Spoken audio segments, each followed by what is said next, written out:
धन्यवाद। अभी कुछ दिन पहले नारी सशक्तिकरण पे यहाँ पे कार्यक्रम हुआ था, तो मैंने नारियों पे, लड़कियों पे एक गीत लिखा, वो आप सबके सामने प्रस्तुत कर रहा हूँ कि आया समय उठो अब नारी और दिखा दो दमखम।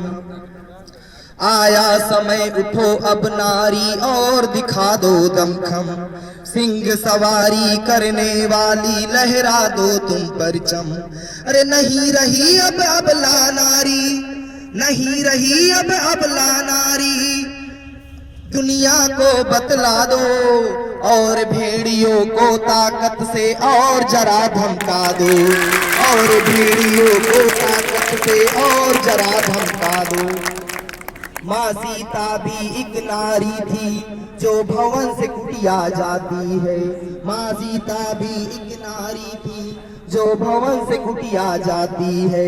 लौ कुश जैसा वारिस देकर, लौ कुश जैसा वारिस देकर धरती को गले लगाती है। अरे है पर्दे में जब तलक बेटियां, है पर्दे में जब तलक बेटियां कहलाती हैं नारी। अरे छेड़ोगे ना छोड़ेंगी बन दुर्गा अवतारी। अरे छेड़ोगे ना छोड़ेंगी बन दुर्गा अवतारी। बदल रहा ये समाज हमारा, हर क्षेत्र में अब है नारी। बदल रहा समाज हमारा, हर क्षेत्र में अब है नारी। सेना में भर्ती होकर लोहा लेती है नारी। अरे भेड़ियों और दरिंदों सुन लो, भेड़ियों और दरिंदों सुन लो, मत इनका अपमान करो। मानवता जो हमें सिखाती उस नारी का सम्मान करो। मानवता जो हमें सिखाती उस नारी का सम्मान करो। बहुत छोटी सी एक पंक्ति 1 मिनट में मैं लूंगा। मेरी माँ नहीं है और मैं अपने माँ के लिए 4 लाइन पढ़ रहा हूँ कि हमने खोया है अब तलक बहुत कुछ।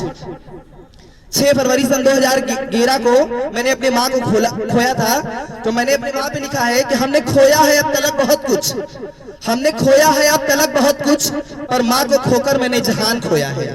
मैंने खोया है अब तलक बहुत कुछ, पर माँ को खोकर मैंने जहान खोया है। और मेरी एक चीख पे यूं चिल्ला उठी थी वो, मेरी एक चीख पे यूं चिल्ला उठी थी वो, जैसे उसने अपना सारा संसार खोया है, जैसे उसने अपना सारा संसार खोया है।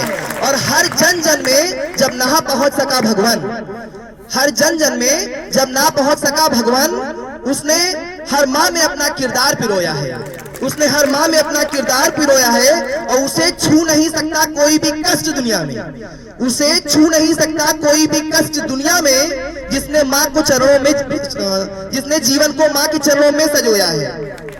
और 2 लड़कों की माँ, एक बार ऐसी घटना मेरे सामने आई कि एक माँ जिसके 2 पुत्र थे, जब बेटों के बीच में बंटवारा हुआ तो वस्तुओं का बंटवारा हो गया, घर का बंटवारा हो गया, कमरे का बंटवारा हो गया, लेकिन अब प्रॉब्लम यहाँ पर ये आ गई कि माँ को कौन रखे। छोटा लड़का कहता था मैं क्यों रखूं, तुम्हारा बेटा नहीं है। बड़ा लड़का कहता था मैं क्यों करूं। अंततः गांव वाले इकट्ठा हुए और गांव वालों ने ये फैसला किया कि अगर तुम्हारी माँ है तो तुम्हारी भी माँ है, 15-15 दिन रख लो। दोनों सहमत हो गए और सहमत होने के बाद एक दिन उस बूढ़ी माँ से जब मैं फिर मिला, मैंने कहा माँ अब दिन कैसे व्यतीत हो रहे हैं। उसकी आंखों में आंसू थे।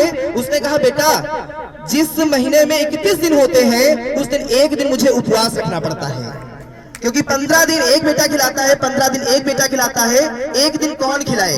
तब मैंने लिखा कि 2 लड़कों की माँ भूखी सो गई 31वें दिन।